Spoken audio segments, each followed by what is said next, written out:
Assalamualaikum warahmatullahi wabarakatuh.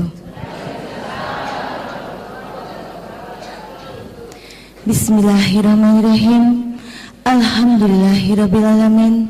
Ashadu la ilaha illallah wahdahu la syarikalah wa ashadu anna Muhammadan abduhu wa rasuluh. Wassalatu wassalamu ala asrafi anbiya wa mursalin wa ala alihi wa sahbihi ajmain, amma ba'du. Hadrata mutarami para alim ulama yang saya cintai, juga saya hormati, Bapak-bapak Kiai, pimpinan IKADI, Bapak Ustadz Abdurrahman yang saat ini sedang menjalankan ibadah haji, jamaah IKADI Kediri yang saya hormati dan saya cintai, juga jamaah pendengar setia Andika FM yang saya cintai dan saya hormati. Segala nikmat karunia hanya milik Allah Subhanahu wa Ta'ala yang telah menyempurnakan agama kita dan memberi kita petunjuk untuk memberi jalan terbaik menuju surga. Alhamdulillah kita dipertemukan di sini tanpa ada suatu halangan, suatu apapun. Salawat dan juga salam kita hunjukkan kepada junjungan kita, Nabi kita, Nabi Muhammad sallallahu alaihi wasallam, yang kita nantikan syafaatnya kelak di yaumul qiyamah. Allahumma amin. Saya keder di sini, Pak. Ternyata jamaahnya banyak sekali, luar biasa. Saya bangga menjadi orang Islam kalau begini caranya, luar biasa. Di sini belum ada yang mengenal saya ini, Pak, Bu. Belum. Bolehkah saya memperkenalkan diri dulu? Karena katanya kan tak kenal maka tak sayang, ya. Jadi saya ingin disayang. Saya mau memperkenalkan diri dulu. Nama saya lahir procot dengan nama Id Hanson. Karena karena orang tua saya, bapak saya namanya Id Hyong Hwan dan mami saya namanya Sim Hyun Yu. Karena kakek saya namanya I Hong Po. Berarti terbukti bahwa saya keturunan orang Cina. Betul, tapi walaupun saya Cina di sini, mungkin ada teman Cina di sini juga. Kalau misalnya ada, saya bersyukur ada temannya. Tapi kalau tidak ada, saya tidak ingin dipandang sebelah mata. Karena katanya kan carilah ilmu sampai ke negeri Cina, ya Bu ya. Alhamdulillah sekarang Ibu nggak usah ke Cina, Cinanya sudah sampai di sini. Alhamdulillah. Itu. Dan karena saya bangga orang Cina masuk Islam, orang Islam masuk ke Indonesia saja yang membawa adalah orang Cina. Ma Chengki, yaitu Muhammad Cheng Ho, itu kan orang Cina, Bu. Bahkan ketika Muhammad Cheng Ho balik ke negeri Cina, digantikan generasi penerusnya Bun Sueho. Bun Sueho adalah Sunan Ampel. Oh, Sunan Ampel ternyata Cina, Bu. Sunan Ampel punya dua anak, Sunan Derajat sama Sunan Bonang. Bonang itu kan bahasa Indonesia, ya kan? Aslinya namanya Bun Ang, karena bapaknya namanya Bun Sueho. Nah, agama saya adalah mantan kafir. Mantan kafir. Saya bangga dengan sebutan mantan kafir, Pak, Bu. Karena apa? Saya mantan dari tim sukses gereja. Saya dulu menjadi umat Katolik, umat gereja. Saya tidak sekedar duduk sebagai umat, tapi saya tim sukses gereja. Bahkan dalam satu keluarga besar saya, yang masuk gereja duluan itu saya. Mami saya, papi saya, adik-adik saya itu baru masuk menjadi agama Katolik setelah saya masuk dan dibaptis menjadi orang Katolik. tak ajak semua, sak konco-koncoku, Bu. Saya tim sukses gereja dulu. Saya dulu benci sekali, Pak, Bu, melihat orang Islam. Saya di sini ingin bercerita, kenapa kok saya bisa sampai hadir di sini di tengah Bapak Ibu sekalian. Saya ingin memberikan motivasi kepada Bapak dan Ibu sekalian bahwa apa? Agama yang paling baik dan benar adalah agama Islam. Karena saya sudah survei, saya sudah meneliti. Saya dulu bencinya luar biasa dengan orang Islam, apalagi saya dilahirkan dalam keluarga Cina. Kalau pulang gereja ketemu dengan ibu-ibu kok jilbaban, saya itu ngomong sama teman saya, Bu, kayak delok ki lho, WTS baris berbaris, WTS wanita tahan sumu, panas-panas jilbaban. Betul, saya benci sekali. Bagaimana saya tidak benci dengan orang Islam? Karena yang terdoktrin di dalam otak saya, Islam itu hanya agama yang seneng ribut dan ribet. Bagaimana tidak ribut dan ribet? Sekarang jawab bareng-bareng. Yang jawabannya beda dewe, selain dewe, mesti ora patek waras. Coba didengerin, Bu, teman kanan dan kiri. Kalau jawabannya berbeda, pasti agak nggak beres. Pak, Bu, agama apa sekarang? Sing bola bali ribut kelangan sendal sepatu di tempat peribadatan. Agama apa?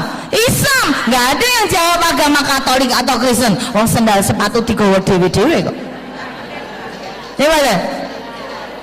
Agama apa sekarang, Bu, yang terdengar sampai seluruh Indonesia pun tahu? Hanya ada 2 organisasi besar, nggak akor-akor, Bu.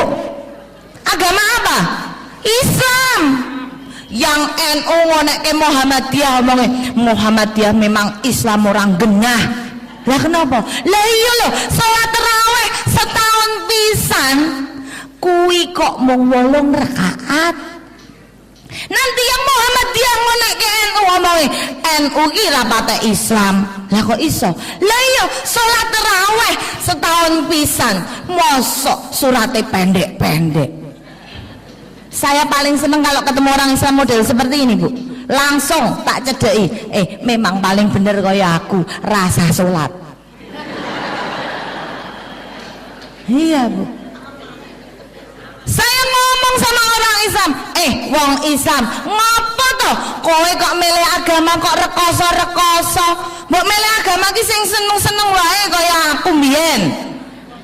Ra usah dadak sholat 1 hari 5 kali, tapi 5 hari 1 kali. Neng gereja seneng keplok-keplok, nyanyi-nyanyi, orang dadak jebles-jebles ke batuk.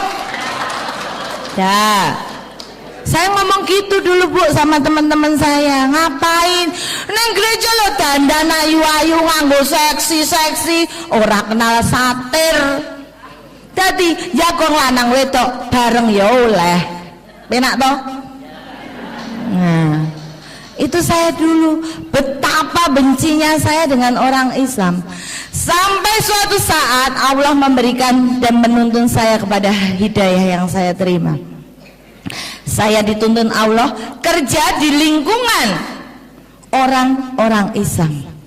Profesi saya itu dari Senin sampai Kamis adalah seorang pengacara atau advokat.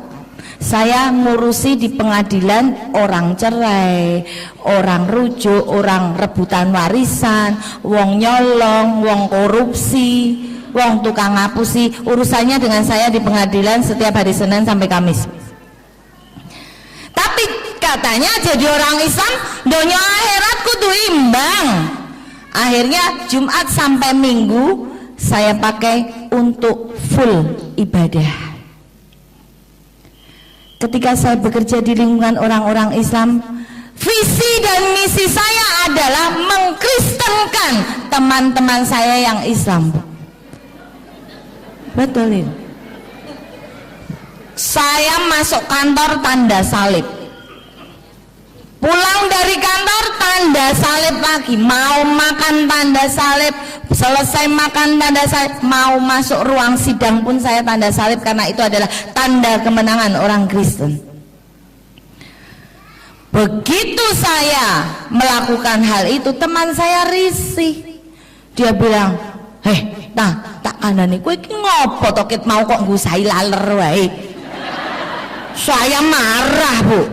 Loh iki kurang ajar, ora kenal tanda salib. Lalu teman saya bilang, tak omongi yo, agamamu ki salah, kok dipeloni. Saya semakin marah. Akhirnya apa yang saya katakan? Sing salah ki agamamu. Kok iso? Lah ya, agama Islam kuwi agama paling ora rasional. Lah kok iso? Lah sing ngentut silitmu kok sing mbok raupi raimu. Lalu teman saya bilang katanya, ya ora apa-apa, lah kowe nek mumet kowe lunga dokter kok ya dokter milih kok nyontek kok ya bokong. Neng kaya sirahe mari. Saya jengkel itu, Pak. Karena kejengkelan saya pergi ke toko buku, Bu.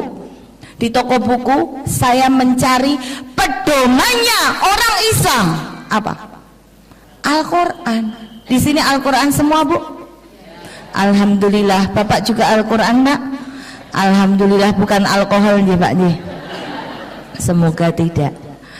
Ketika saya membeli Al-Quran, kan kalau di toko buku yang gede itu kan Al-Quran dibungkus plastik, Bu. Saya pilih yang paling besar, saya pikir yang paling besar itu paling lengkap. Saya bawa pulang. Ketika di rumah saya buka. Begitu saya buka, saya gedek-gedek. Iki salah cetak.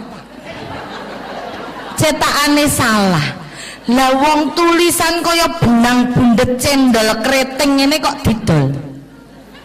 Akhirnya saya kembali lagi ke toko buku. Begitu saya kembali ke toko buku, saya bilang, iki tulisan apa ngene iki aku ora mudeng. Saya ditukar Quran, tafsir dan terjemahan. Tidak ada cita-cita saya dengan membeli Al-Quran, tidak ada sedikit pun cita-cita saya untuk menjadi orang muslim. Tidak pingin no aku dadi wong Islam. Wong kayaknya ribet banget jadi orang Islam. Tapi saya membeli Al-Quran, ambisi saya, visi saya membeli Al-Quran adalah untuk mencari kesalahan Al-Quran. Saya ingin menunjukkan ke teman-teman saya yang Islam, Quranmu salah, rasa lunga masjid, lunga gereja wae. Tapi ternyata ketika saya mempelajari Quran dari depan ke belakang, saya nggak tahu kalau baca Quran harus dari belakang ke depan, Pak, ya kuali ora popo lah. Tapi subhanallah, Bu, walaupun Quran dibolak-balik, saya tidak menemukan satu kalimat pun yang salah di dalam Al-Quran. Saya jatuh cinta pada Al-Quran. Lalu di hadapan saya ada dua kitab, Bu, yaitu satu Al-Quran dan yang satu Alkitab. 33 tahun saya menjadi orang Nasrani, saya belum pernah meneliti isi dari Injil. Lalu tergelitik saya, lah Quran ki wis tak pelajari, ora ono sing salah. Saya akhirnya ingin sekali mempelajari, jangan-jangan sing salah Injil kuwi. Karena saya nggak pernah belajar, Bu. Akhirnya saya buka Injil. Ketika saya membuka Injil, saya kaget luar biasa. Karena apa? Saya mendapati sebuah ayat di dalam Injil, di dalam Imamat 11 tertulis, haram bagimu makan babi dan binatang berkuku belah lain, bahkan bangkainya pun jangan kamu sentuh. Saya kaget, tak walik meneh, loh, iki Injil, ini Alkitab isinya. Saya baca lagi, ternyata memang orang gereja itu haram makan babi. Tapi saya mereview lah, aku kalau misa diajak romoku dulu pastor, karena saya ada putra putri altar yang melayani romo di mimbar. Itu saya setelah misa di Sendang sono pulang itu saya diambil ke di warung, ditukok ke tongseng kiri. Tak omong ibu ya, kalau orang Cina bilang hauce sencing punya hauce enak bu, karena saya belum tahu ayat ini. Ternyata ini tidak boleh, ini diharamkan. Bukan Alkitabnya yang salah, tapi menurut saya penerapannya yang tidak pas. Akhirnya saya buka lagi tentang Injil. Saya jadi nafsu bukanya, karena saya ingin jadi pintar. Ketika saya membuka Injil, akhirnya saya menemukan sebuah ayat di dalam Alkitab juga. Di dalam Korintus tertulis, hai wanita, kenakanlah tudung pada kepalamu, jika tidak botakin saja rambutmu. Pantaskah seorang wanita berdoa tanpa menggunakan tudung pada kepalanya? Ayat berikutnya tertulis, seorang wanita yang berdoa tanpa menggunakan tudung pada kepalanya sama dengan menghina dirinya sendiri. Itu berarti wanita harus berjilbab. Tapi tak survei di gereja yang jilbaban kok mung suster. Saya dalam hati apa surga niku mung meh dipek suster. Zaman saya di gereja, saya pakai baju model bupati pak, Cina kok mulus, buka paha tinggi-tinggi, model baju kemeja segwilda memperlihatkan sekitar wilayah dada, puting beliung kelihatan sedikit. Lah saya ini kan orang Cina, kalau muter-muter lari pagi di alun-alun, model pakaian saya pakai celana model SMS kok pak, selangkangan metu sidik. Itu gaya busana saya dulu, nggak berukut-berukut begini pak. Itu, dan ternyata ini ayatnya diatur bahwa seorang wanita harus menutup auratnya. Saya kaget luar biasa. Saya jadi merasa digobloki ya. Saya buka Injil lagi, ada pesan untuk bapak-bapak bu. Dikatakan di dalam Kejadian, hai laki-laki, sunatkanlah daging kulupmu sebagai perjanjian antara aku dengan dikau. Allah yang ngomong, artinya lelaki itu wajib untuk bersunat pak. Sunatkanlah daging kulupmu sebagai perjanjian antara aku dengan dikau. Berarti wong lanang kan kudu sunat. Karena sunat selain untuk keindahan, karena sekarang untuk keindahan juga pak, modelnya bito-bito. Keindahan, kesehatan, juga untuk kenikmatan. Nggih mboten ibu-ibu? Bapak ojo jawab, sing ngrasake nikmat ibu-ibu. Nah ibu sing mboten jawab nikmat niku biasanya bapaknya dereng sunat. Mangke langsung disunat ke bu. Rasanya beda, lebih maknyos yang sunat, lebih mantep yang sunat. Kok bu ustazahnya bisa tahu? Aku wis jajal. Saya pernah sama yang sunat, pernah sama yang belum sunat pak. Loh ini bukan porno, nanti saya cerita, ini pengalaman hidup. Akhirnya saya kapok jadi orang Katolik. Saya cari seorang kiai di Yogyakarta. Saya belajar di Pondok Hawariun Yogyakarta tentang perbandingan agama dan kristologi di sana. Saya semakin yakin, semakin mantap bahwa Islam adalah agama yang paling baik dan benar. Kalau ada dalil yang mengatakan semua agama baik, saya setuju. Tidak ada agama yang jelek, semua agama baik saya setuju. Saya tidak menjelek-jelekan agama saya yang dulu. Agama saya yang dulu baik. Saya setuju semua agama baik. Tapi maaf, saya tidak setuju dengan dalil yang mengatakan semua agama benar. Karena bagi saya agama yang paling baik dan benar hanya agama Islam. Itu. Dengan pernyataan saya seperti ini, saya akhirnya ngomong kepada kiai saya, Pak, saya pingin banget, saya sudah mantep jadi orang Islam. Lalu Pak Kiai bilang, oke Bu Ita, sekarang juga Bu Ita mengucapkan 2 kalimat syahadat. Saya bilang, saya nggak mau Pak. Kok nggak mau, kenapa? Pak, papi saya Cina, mami saya Cina, adik-adik saya Cina, suami saya Cina, otomatis anakku Cina kabeh. Nek anakku Jawa kan aku selingkuh berarti. Semua Cina, nggak ada yang satupun orang Islam. Kalau sampai mereka tahu bahwa saya ini masuk dan mengucapkan syahadat, aku iso dijengkangke Pak. Lah nek mau dijengkangke, sing paling susah nek dicoret dari daftar warisan Bu. Awang bapak mbokku soge. Saya takut luar biasa Pak. Akhirnya apa, saya ngomong pada kiai saya, Pak, saya pingin berislam karena ini adalah peristiwa penting di dalam hidup saya tidak mau gagal dalam mengucapkan syahadat dan menjadi orang Islam. Saya ingin diislamkan di Masjid Istiqlal Jakarta. Akhirnya oke, saya persiapkan di sana. Di sana saya punya teman namanya Kolonel Maksmur Dwi Purnomo. Dia mempersiapkan segala sesuatunya di Masjid Istiqlal Jakarta.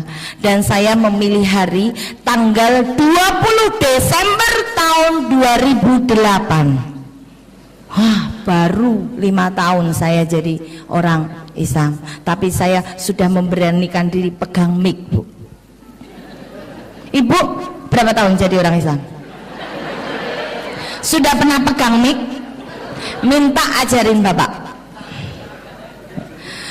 Ketika saya yakin berislam, saya memilih tanggal 20 Desember. Karena apa saya memilih bulan Desember Bu? Karena saya takut diajak ke gereja. Karena di bulan Desember ada apa Bu? Pinter, ada hari Natal Pak. Di bulan Desember ada hari Natal. Kalau hari Natal itu tanggalnya tanggal berapa Bu? 25. Kalau 1 Muharram kemarin tanggal berapa ya Bu? Enggak tahu Pak. Itulah wajah-wajah Islam. Kita lebih mengenal budaya mereka daripada budaya kita sendiri Bu. Saya takut diajak Natalan. Saya pilih 20 Desember 2008 dengan alasan ketemu klien di Jakarta. Dari Yogyakarta menuju Jakarta, saya membawa 1 orang saksi pensahadatan saya. Di tengah perjalanannya, saksi saya ini ngomong kepada saya, tak kandani, kowe siap-siap tisu apa sapu tangan. Saya tanya, buat apa? Loh, engko kowe nek ngucap syahadat ki kowe nangis. Saya bilang, belegedes. Lah aku ini wanita perkasa, aku ditembeling bojoran nangis kok bales tembeling gelem kok. Nggak mungkin cuma ngucap 2 kalimat syahadat aku nangis. Nggak percaya saya. Tapi subhanallah Bu, ketika saya masuk ke Masjid Istiqlal, ketemu dengan takmir masjidnya, saya baru ngucap la ilaha illallah, saya sudah nangis, mimpi-mimpi beker-beker 15 menit lamanya Bu. Sampai takmirnya bilang, udah Bu Ita, selesaikan dulu nangisnya, nanti saya tak kembali setelah pesan-pesan berikut. Karena saya kayak orang gila, nangisnya beker-beker Bu. Saya nggak bisa acting Bu, tapi inilah ungkapan yang ada di dalam hati, lubuk hati saya yang terdalam. Dan ketika saya sudah selesai menangis, saya mengucapkan 2 kalimat syahadat dengan baik. Dan akhirnya saya diberi surat keterangan memeluk agama Islam. Dan ini bukti pengislaman saya. Di sini saya bukan penyelundup. Ini bukti Islam saya luar dalam, dikeluarkan oleh Masjid Istiqlal Jakarta tanggal 20 Desember 2008. Mungkin bukti pengislaman saya lebih lengkap daripada Bapak dan Ibu di sini. Itu.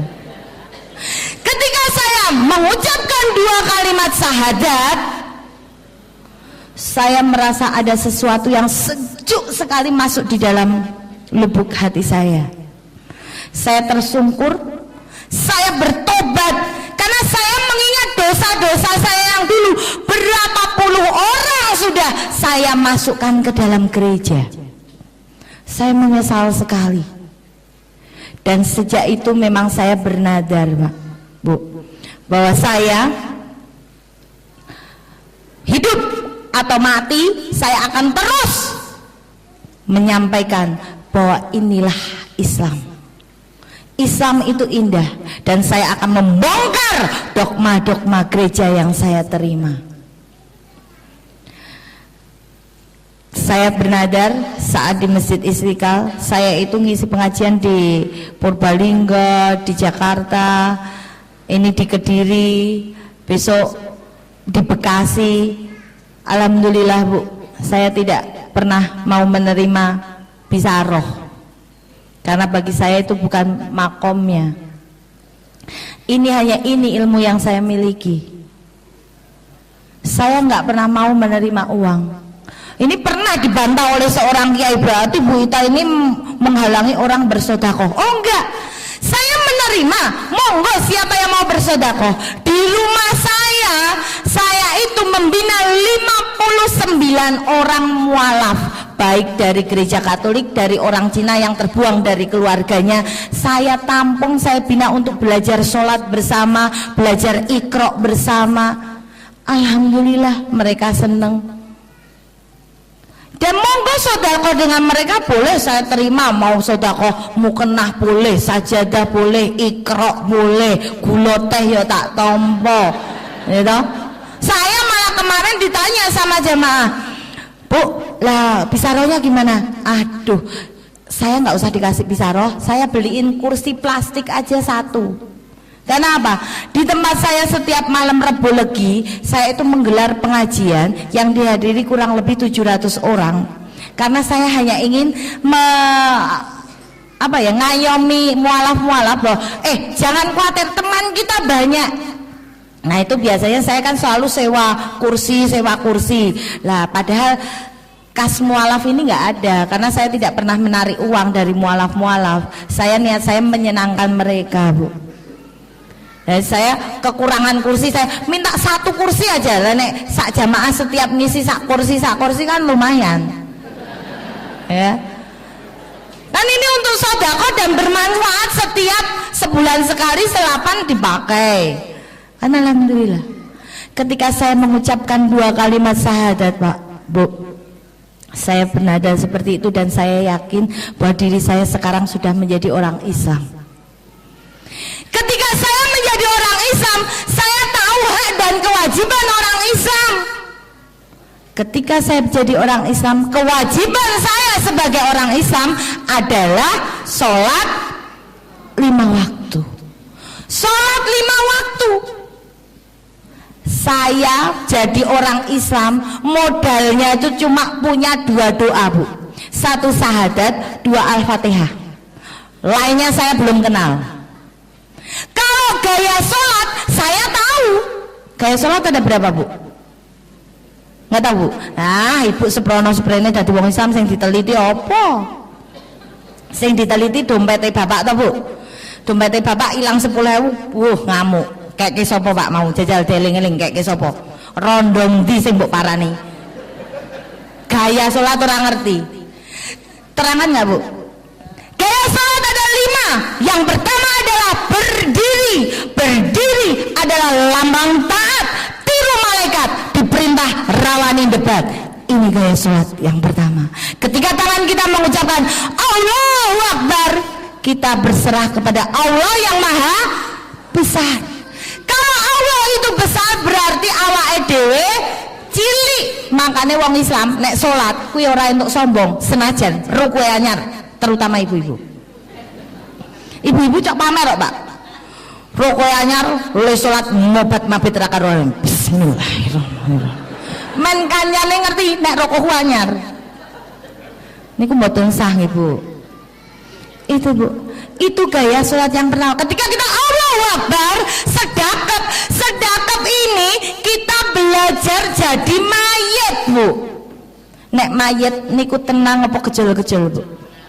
Tenang. Berarti nek jenengan mung Allahu Akbar, sedekap ana tamu totok-totok assalamualaikum rasah dadak dijawab waalaikumsalam kula nembe salat tenggo riyin mboten sah, Bu.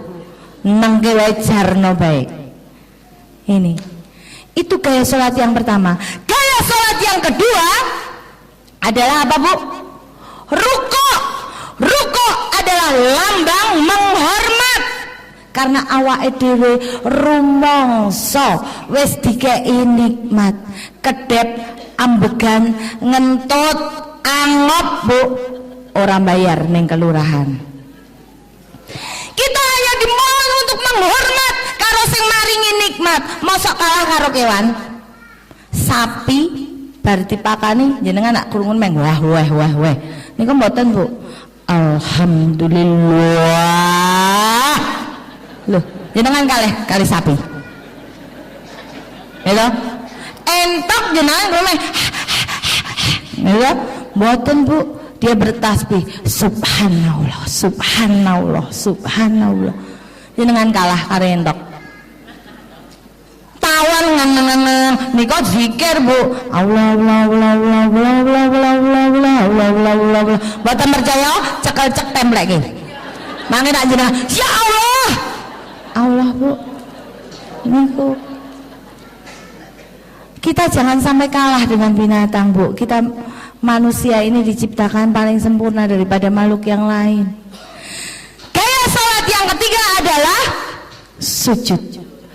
Sujud adalah lambang mohon ampun. Kenapa kok bathuk sing dijebleske? Kok duduk sikut apa bokong? Karena provinsi dosa yang terbesar manusia berawal dari sini, Bu. Utak nyolong, utak ngapusi, utak rasan-rasan, utak ngerebut bojone tanggane, Pak. Iki mesti teko kene. Ya kan? Makanya kita mohon ampun. Apa nek utak rasan-rasan ibu-ibu. Pengajian ngene cok ana sing rasan-rasan, Pak. Sebelah nyenggol. Delokke lho, cincine Siti anyar meneh kuwi lho, cincine Siti. Sebelah meneh jawil lha iya utang karo sedulurku ki urung bayar lho kok cincin wis ganti-ganti wae. Sebelah meneh jawil halah kuwi mesti udu mitasi udu emas kuwi mitasi aku werole tuku. Ibu-ibu, Pak, ya karena keturunan Hawa, Pak. Nek bapak Adam mas karo wong lanang kadang, Bu, wong lanang ki meneng salah muni ya salah kok, Bu. Ya mboten? Jajal wong lanang bali pengajian, Bu. Bali pengajian kewengen, totok-totok. Bu, bukai pintu, Bu. Bojomu bali iki lho, Bu, bukai pintu.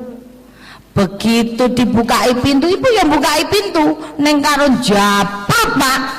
Langsung lanangane disempot.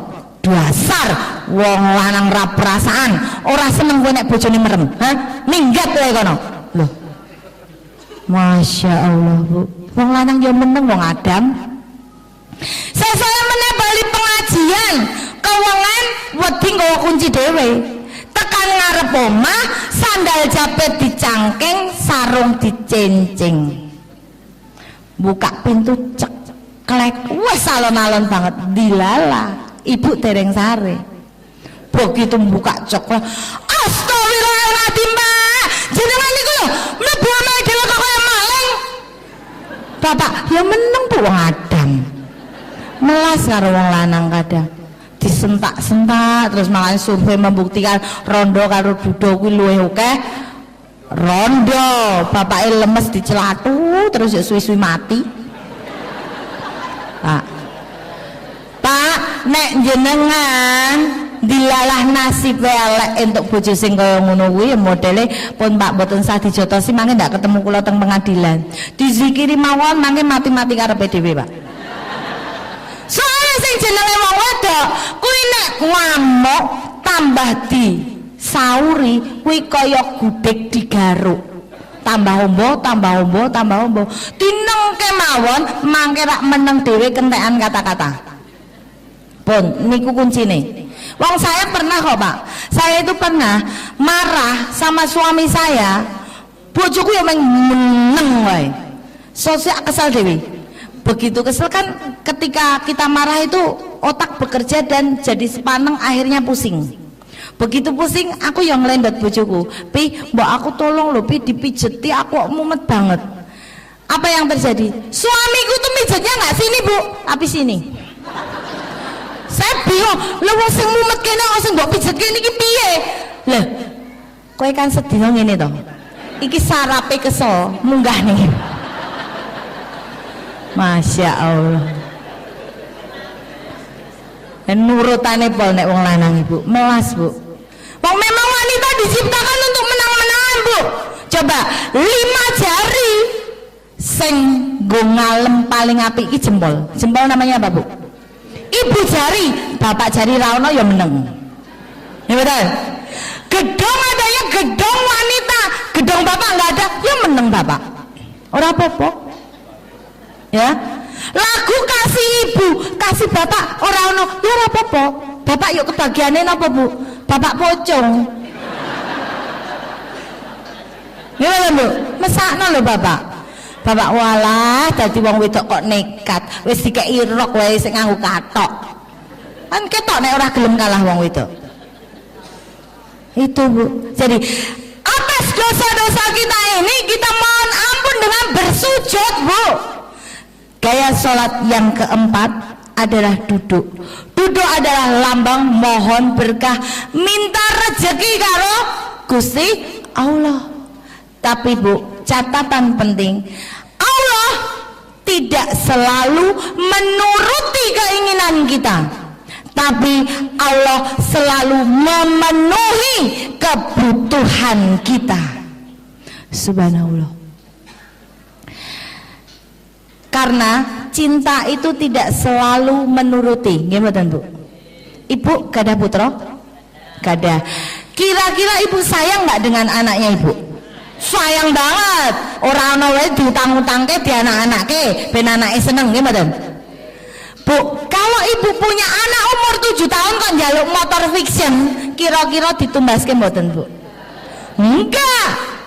Kok enggak dituruti kenapa, Bu? Katanya sayang, Bu. Karena ibu tahu bahwa anakku belum mampu pakai motor besar. Gitu? Nek tak turuti kowe malah mati. Tabrak truk. Gimana? Takut kehilangan anak. Demikian juga Bu, jenengan kok sholat, dongone sholat kok pingin sugih, ning kok pancet melarat kae. Apa Gusti Allah ki nguntalke rezeki iki salah alamat apa ya? Gitu. Mboten Bu, sebenarnya Allah tuh ingin ngomong kepada kita semua, kowe tak kei melarat, neng kowe iki sehat, kudune kowe iso matur alhamdulillah. Kowe iki nek tak kei sugih, kowe iki durung kuat.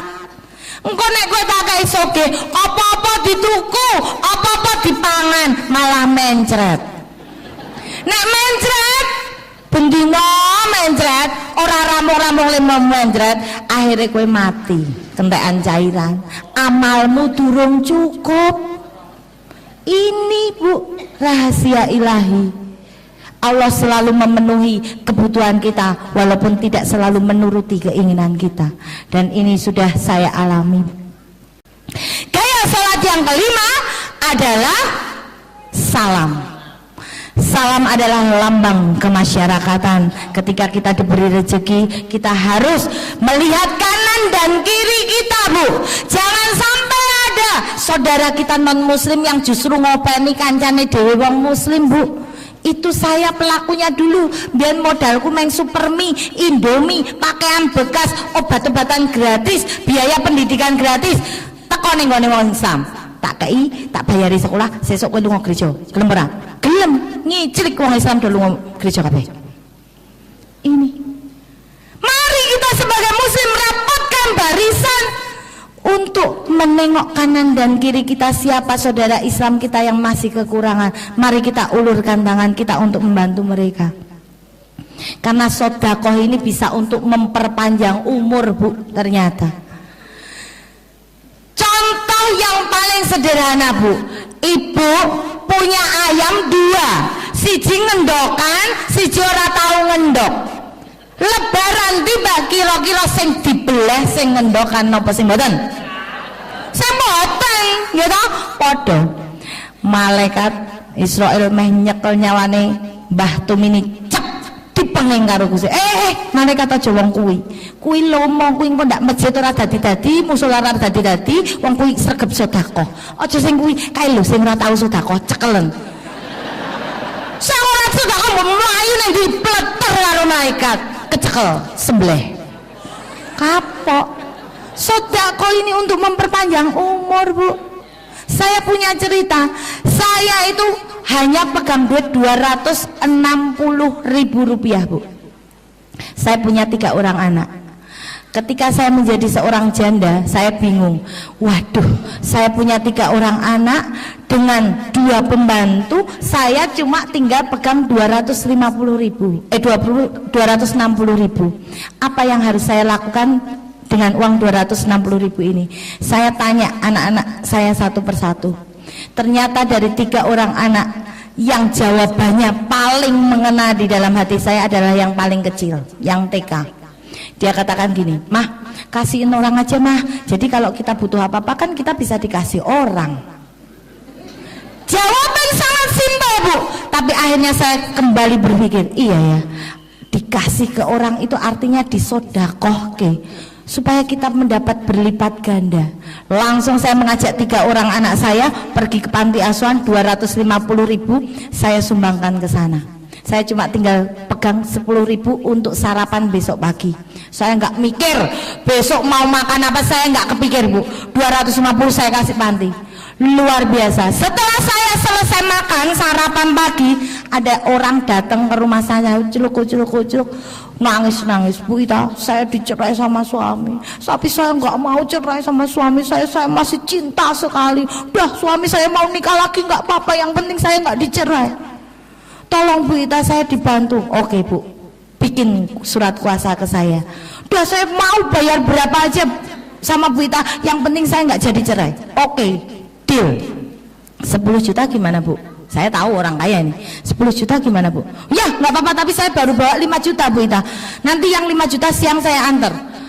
Subhanallah, Allah memberi gantinya 250.000 diganti 10 juta, Bu. Alhamdulillah. Ini pengalaman saya. Ketika saya menjadi orang Islam, modal saya cuma 2 doa, gaya sholat saya tahu. Apa yang saya lakukan, Bu? Saya cari imam di masjid. Tapi ternyata masjid tidak seperti gereja. Kalau di gereja 24 jam romo pastor ada di gereja. Cari sewaktu-waktu pasti ada. Begitu saya mau sholat asar, saya ketinggalan makmum. Tengok kosong, masjidnya melompong, nggak ada imam, nggak ada siapapun juga. Padahal waktu asar sudah hampir habis. Saya bingung, saya langsung berwudu. Habis wudu, saya cari imam, nggak ada. Wes, pokoknya niatnya aku sholat. Apa yang saya lakukan? Allahu Akbar, syahadat. Allahu Akbar, Al-Fatihah. Allahu Akbar, syahadat meneh. Allahu Akbar, Al-Fatihah. Tekan salam, isi sholatku syahadat karo Al-Fatihah. Wong saya belum bisa. Tapi alhamdulillah, Bu, saya yakin sekali sama malaikat saya sudah ditulis sholat. Karena bonus pengikut Nabi Muhammad, punya niat baik kok belum bisa kesampaian, insya Allah sudah ditulis baik. Jenengan duwe niat munggah kaji, neng duit urung ngumpul-ngumpul, neng wes niat banget, Bu, insya Allah sama malaikat sudah dicatat kaji pisan. Allahumma amin. Itu, Bu. Begitu saya pulang, saya belajar sholat dengan baik, saya sudah pintar sholat, Pak. Begitu adzan berkumandang, saya masuk kamar mandi, wudu, masuk kamar tak kunci. Kok dikunci? Wedi bojoku karo anakku ngerti.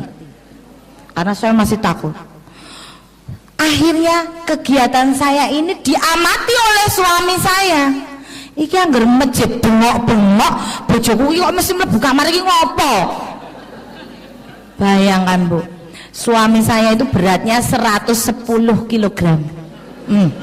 Kuat toh? Makanya Pak, hati-hati dengan ibu-ibu. Ibu iki kuat nggawa barang abot. Jadi hati-hati.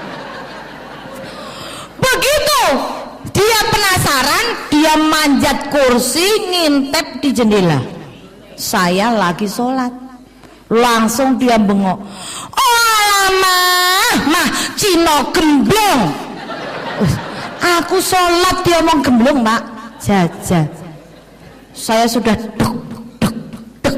Saya keluar dari kamar, saya sudah persiapan ini bakal mesti diseneni. Betul. Begitu saya keluar dari kamar, bojoku langsung jagong, tak kandani kowe. Saya dulu aku mbiyen urung dadi Islam wani kowe ngomong ngono tak sampluk kowe. Tapi wong saiki aku wis dadi Islam, di Islam diajarkan bahwa kita sebagai wanita itu harus patuh, harus bakti kepada suami. Ini penting di dalam Islam. Aku nggak berani, aku harus patuh karena engkau masih suamiku di sini. Saya duduk. Akhirnya suami saya bilang, mah, tak kandani ya. Kowe kuwi sarjana, mawi kowe ki S2 loh. Kok kowe gelem-geleme digobloki wong SD Impres ora tamat? Kiaimu kae SD Impres ora tamat, tak omongi. Kok kowe gelem-geleme nurut karo SD Impres ora tamat? Lah piye Bah, kepiye?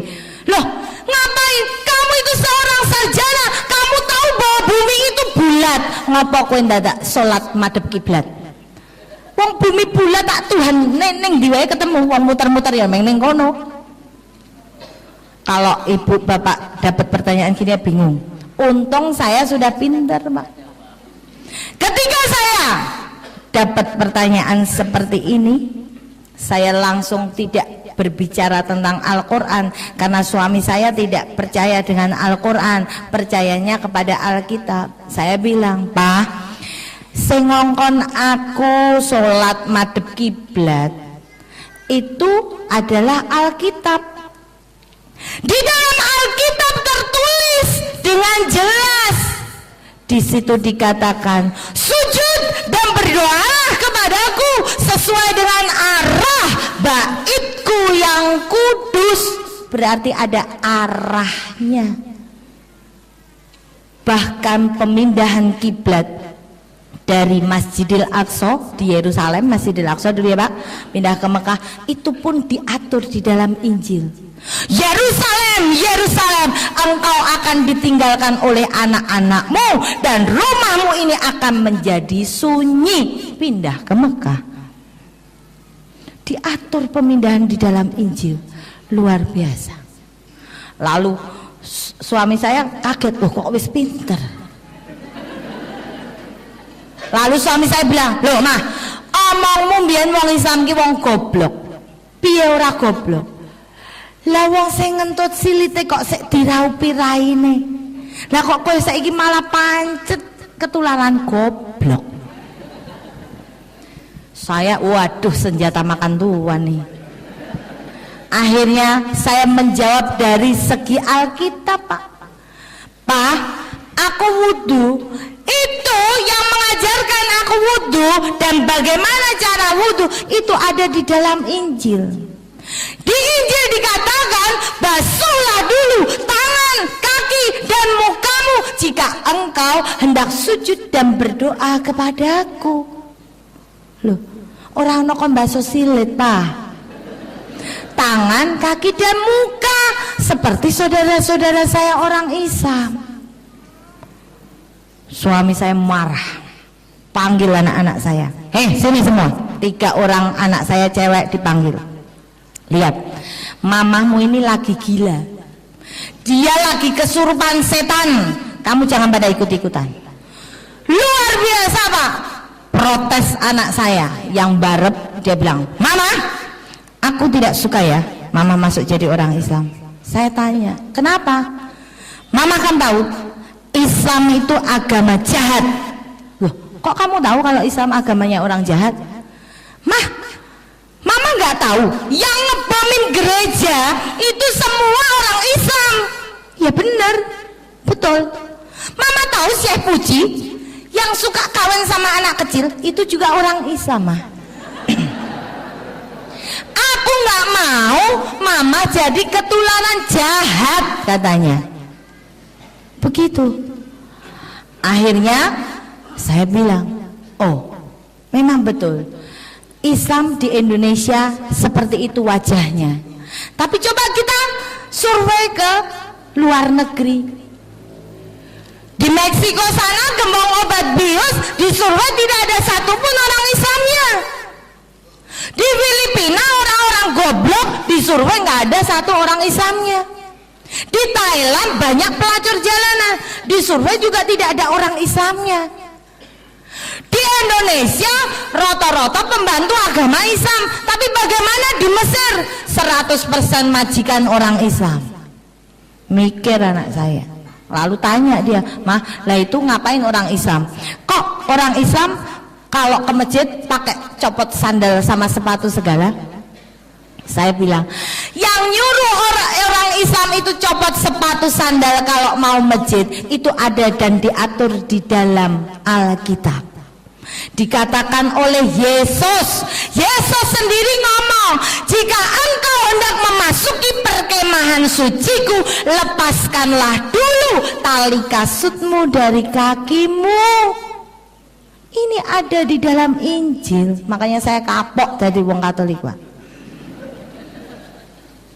Ternyata Yesus yang menyuruh. Akhirnya anak saya berpikir betul juga. Lalu saya tanya pada anak saya, kamu panggil Yesus siapa? Tuhan. Emang kamu tahu kalau Yesus itu Tuhan? Ya jelas mah, Yesus itu anak Allah. Jadi Yesus itu Tuhan. Loh, kok bisa? Kamu tahu di dalam Injil Yesus marah disebut Tuhan. Dikatakan oleh Yesus, pada akhir zaman banyak orang berseru kepadaku, Tuhan, Tuhan, bukankah aku sudah berbuat demi namamu, mengusir setan juga aku demi namamu, bahkan aku menyembuhkan orang juga demi namamu. Tapi aku, Yesus ini yang ngomong, Pak, tapi aku akan mengatakan kepada mereka, aku tidak mengenal engkau, enyahlah kau, hai si pembuat kejahatan. Yesus marah dianggap Tuhan. Bahkan di dalam Yohanes, Yesus mengajarkan 2 kalimat syahadat. Yesus katakan bahwa inilah hidup yang kekal itu, bahwa mereka mengenal hanya Engkau satu-satunya Allah yang benar, dan Yesus Kristus sebagai utusannya. La ilaha illallah, Yesus Rasulullah, bukan Tuhan. Tapi kenapa Yesus disebut Tuhan? Yesus disebut Tuhan baru pada tahun 325 Masehi. Sebelumnya Yesus belum dianggap Tuhan. Ini adalah kepentingan dan sejarah Romawi. Kapan-kapan saya terangkan, kalau diundang lagi. Itu anak saya bingung. Lalu apa yang terjadi? Suami saya telepon mami saya. Telepon mami saya, Mi, Ita tuh sekarang sudah nggak jadi pengikutnya Yesus, saya malah jadi pengikutnya Muhammad. Saya ditelepon oleh mami saya, Pak, pulang. Saya deg-degan, wah alamat lain untuk warisan. Begitu saya pulang, mami saya ngomong, nama saya Idiansen, mami saya panggil saya Ii. Mami dengar kamu ini sudah jadi orang Islam. Saya cuma cengar-cengir, wedi lah untuk warisan kok. Lalu mami saya ngomong lagi, oh ya, nek kowe dadi wong Islam, kuwi padha wae mopok tai wong tuamu lho. Saya masih bingung, kok Islam dipodokke karo tai ya? Saya bingung, Pak. Ketika mami saya ngomong, kalau kamu jadi orang Islam, mami ramen lunga gereja meneh. Saya langsung, yes, bener Mi, aku udah jadi Islam. Mami nggak usah ke gereja lagi. Mending ora gereja, ora masjid, ora kerja, kan duit. Mami saya langsung malah gendeng. Kowe iki tak sekolahke dhuwur-dhuwur ora kuat po piye kok ya dadi jeglek. Betul Pak. Akhirnya mami saya panggil Romo dari Wamena, diskusi dengan saya sampai 2:30 pagi. Saya berdiskusi dengan Romo, loh ini kebenarannya mau makan babi nggak boleh, wong wedok kudu kerudungan. Kenapa kok Romo makan babi? Dan kenapa Romo kok juga nggak sunat? Ini diatur ini mau. Apa kata Romo? Romo katakan itu kan perjanjian lama. Sekarang kita hidup di perjanjian baru. Saya ngomong, loh tapi kita lihat di perjanjian lama, di dalam perjanjian lama ada tertulis, Allah sendiri yang ngomong bahwa aku tidak akan mengubah hukumku dalam satu kuota pun sebelum langit itu runtuh. Harusnya kan mau perjanjian lama baru atau modern, hukum tidak boleh berubah karena langit belum pernah runtuh. Dan saya ngomong kepada Romo, dah gini aja Mo, nggak usah berdebat. Saya besok pagi ke gereja lagi Mo, asalkan Romo bisa menemukan di dalam Alkitab bahwa Yesus itu agamanya Katolik. Wes, besok aku lunga gereja meneh. Sampai foto PT gak ketemu. Betul Bang.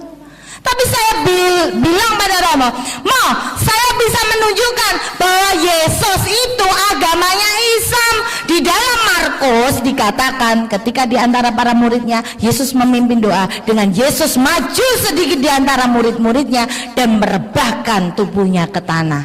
Artinya Yesus maju sedikit di antara murid-muridnya kan jadi imam, dan merebahkan tubuhnya ke tanah artinya sholat sujud.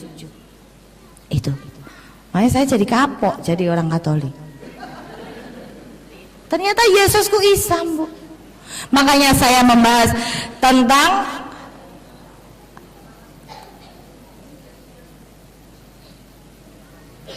"17 alasan menjadi pengikut Yesus yang setia harus berislam." Karena ternyata Yesusku Islam. Saya jadi mu'alaf baru 5 tahun, tapi saya sudah menerima demo dari mana-mana. Saya siap, bahkan saya diancam, saya siap. Karena apa? Di dalam saya berdakwah, saya pernah ada orang datang ke tempat saya, dia mengatakan begini, Bu Ita, saya tidak setuju dengan dakwahnya Bu Ita. Saya tanya, kenapa? Dakwah mana yang tidak setuju Pak? Dia katakan bahwa berani sekali Bu Ita mengatakan Yesus itu bukan Tuhan. Saya ngomong ke orang itu, Pak, kalau pingin tahu, pingin diskusi bahwa Yesus itu bukan Tuhan, mari masuk ke rumah saya, mari kita diskusi secara damai. Saya punya bukti 101 bukti di dalam Injil. Yesus sendiri yang mengatakan dirinya bukan Tuhan. Apa jawab dia? Saya tidak butuh diskusi dengan Bu Ita. Lihat saja Bu Ita, suatu saat pasti kejadian. Saya kaget, oh Anda mengancam saya. Maaf Pak, saya tidak pernah takut dengan ancaman terminal seperti itu. Saya katakan pada saudara, ketika saya sudah melangkah maju menjadi seorang Islam, saya tidak akan pernah mundur satu langkah pun. Justru dengan ancaman ini aku lembengok, saya seru. Saya tidak pernah takut. Mungkin bisa saja dengan uang jenengan saya masuk sel, bisa. Karena ada beberapa oknum polisi yang mungkin doyan duit, bisa saya masuk sel. Tapi hikmah yang saya terima ketika hal itu terjadi, saya diberi waktu lebih banyak oleh Allah untuk saya lebih mendalami Al-Quran dan Alkitab di dalam sel. Atau kalau dengan dia tidak suka dengan saya, dia sewa orang untuk membunuh saya ditembak, dar, saya mati, insya Allah mati saya kusnul khotimah. Allahumma amin. Dijemput oleh bidodoro-bidodoro surga. Bidadari kan wedok Bu, aku pengennya dipedok lanang kok. Itu Pak. Nah, saya tidak pernah takut. Karena apa? Di dalam saya berdakwah, saya sudah mengalami 2 hal buruk di dalam hidup saya. Pertama, saya harus cerai dengan suami saya. Kedua, saya menjadi hubungannya tidak baik dengan keluarga besar saya karena mereka kecewa. Kenapa dulu saya mengajak mereka masuk gereja, sekarang malah belok sendiri. Itu adalah peristiwa yang paling buruk di dalam hidup saya. Ketika saya sudah memutuskan menjadi orang Islam, saya masih takut saat itu, Pak. Karena apa? Saya curhat pada Allah. Karena apa? Allah katakan, kan kalau curhat sebaik-baiknya curhat itu hanya kepada Allah. Kita satu hari ikrar 17 kali, iya karena budu, iya karena ta'in. Gak usah curhat dengan siapa. Saya curhat pada Allah, Bu. Saya katakan pada Allah, Allah aku tuh jadi orang Islam, pingin ngeresi itu so. Tapi kenapa suamiku belum mau jadi Islam? Lah nek aku pingin, Pak. Kiku-kiku kan sedina ping 5. Kan aku nambah dosa sama dengan berzina. Gimana, Bu? Lah aku masih muda kok, Pak. Doyan. Kan berarti setiap hari saya nambah dosa. Lah kok aku dadi wong Islam malah dosane akeh. Saya curhat pada Allah. Dan Allah langsung memberikan petunjuk. Suatu saat saya ngonangi bahasa Indonesianya apa gitu? Mengetahui, memergoi, betul. Mergoi bahasa Jawa, Bu. Ya, mengetahui itu tadi. Mengetahui bahwa suami saya berzina dengan pembantu saya. Astagfirullah. Ayune ngono kok ya iso-isone bojone selingkuh. Apa meneh ibu-ibu sing rapate ayu. Kencang wae, Bu. Betul, Pak. Saya masih belum sadar saat itu bahwa ini adalah petunjuk Allah. Pertama, tak nengno. Kedua, tak anggap kilaf. Ketiga, baru saya sadar ini petunjuk Allah bahwa saya harus lepas dari suami saya. Akhirnya saya ngomong pada suami saya, cerai aja. Kata suami, oke, cerai dengan kamu nggak masalah. Tapi bondong gak aku anak gowo kowe. Oke, boleh. Saya bawa 3 orang anak, Bu. Saya bawa 3 orang anak, harta saya berikan ke dia, hotel saya berikan ke dia, karoseri mobil saya berikan ke dia, semua dia bawa. Saya hanya membawa 3 orang anak dengan uang 600.000 rupiah. Saya kontrak di sebuah rumah. Nelongso saat itu, Bu. Ternyata dadi Islam kok abot banget. Aku kudu ngakani anakku dewe, tidak ada bapaknya. Anak ikut saya semua. Anak saya kebutuhannya sangat luar biasa karena terbiasa hidup enak. Nangis, Bu. Tapi saya di depan anak tidak pernah menangis. Saya menunjukkan bahwa saya adalah wanita yang tegar dan kamu harus jadi seperti mama. Saya menangis hanya setiap saya tahajud dan duha. Duha saya 12 rakaat, tahajud saya 8 rakaat. Saya tidak pernah mau ketinggalan. Ketika saya curhat pada Allah, Allah memberikan anugerah yang luar biasa. Pada saat itu rumah yang saya kontrakin itu dijual, mau dijual. Lah saya kalau dijual saya tinggal di mana, Bu? Saya kontrak di seorang janda. Ya udah kalau Bu Ita mau beli ya dibayar aja. Ya udah, Bu, nanti saya bayar. Tapi saya belum pegang duit, Pak. Duit harganya berapa? 600 juta. Aduh, gimana caranya? Saya ulur, dablek pokoknya kontrak di situ dablek. Wong saya nggak tahu harus kemana lagi. Akhirnya dia pinjam duit saya 2 juta saya pinjemin, 1 juta saya pinjemin. Akhirnya alhamdulillah lunas 600 juta. Dengan perjuangan saya. Itu pun Allah masih memberikan anugerah lagi pada saya. Zamannya Ayu Ting Ting, Bu, saya dikasih Bujang Ting Ting. Bujang Ting Ting, Bu. Alhamdulillah. Akhirnya dia melamar saya tanya, loh kamu nggak takut po nikah sama janda anak 3, apa kamu nggak rugi? Loh aku ini malah orang paling untung sedunia. Lah kenapa? Beli 1 dapat 4 kok. Alhamdulillah, Bu. Dan alhamdulillah bisa menjadi imam di dalam keluarga saya. Saat itu anak-anak saya pun belum mau, Bu, jadi orang Islam. Berbahagialah kita dilahirkan dalam keluarga Islam, ibu bapak menjadi orang Islam. Ini semua ini Islam semua ya, Bu. Nah, saya tak tanya, ibu kok milih agama kok Islam? Terus nabinya siapa, Bu? Nabi Muhammad. Lalu sing ibu senengi kuwi kira-kira agamane sik apa jatuh cinta sik mbek nabine sih, Bu?